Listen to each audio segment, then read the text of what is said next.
રાજા સિદ્ધરાજ જયસિંહ સોલંકીએ શહેરની પાણી સમસ્યા દૂર કરવા અને ભગવાન શિવની ભક્તિ માટે વિશાળ તળાવ બનાવવાનો સંકલ્પ લીધો। રાજા સિદ્ધરાજ જયસિંહ સોલંકીએ તળાવમાં સહસ્ત્રલિંગ સ્થાપિત કરવાનો નિશ્ચય કર્યો। પાણીના સંચય સાથે ધાર્મિક પૂજા માટે વિશાળ તળાવ। સોલંકી રાજાએ તળાવ બનાવવા માટે પાટણ શહેરની નજીક એવી જમીન પસંદ કરી જ્યાં વરસાદ અને નદીઓનું પાણી સરળતાથી ભેગું કરી શકાય। તળાવની દિવાલો અને પાયલાઓ પર શિલ્પકામ થયું। દેવી દેવતા, નૃત્ય શિલ્પો અને પુરાણ કથાઓથી તળાવ દ્રશ્યમાન અને પવિત્ર બની ગયું। પાતળા કાચા પથ્થર અને લેબલિન્ટ વડે તળાવના કિનારા અને ફ્લોર મજબૂત બનાવ્યા।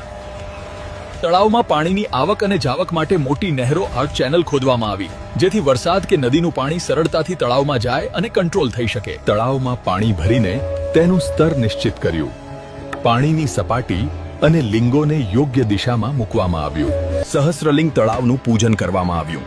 મહાયજ્ઞ, યજ્ઞ, સંગીત અને ઉત્સવો સાથે તળાવને પવિત્ર ઘોષણા આપવામાં આવી।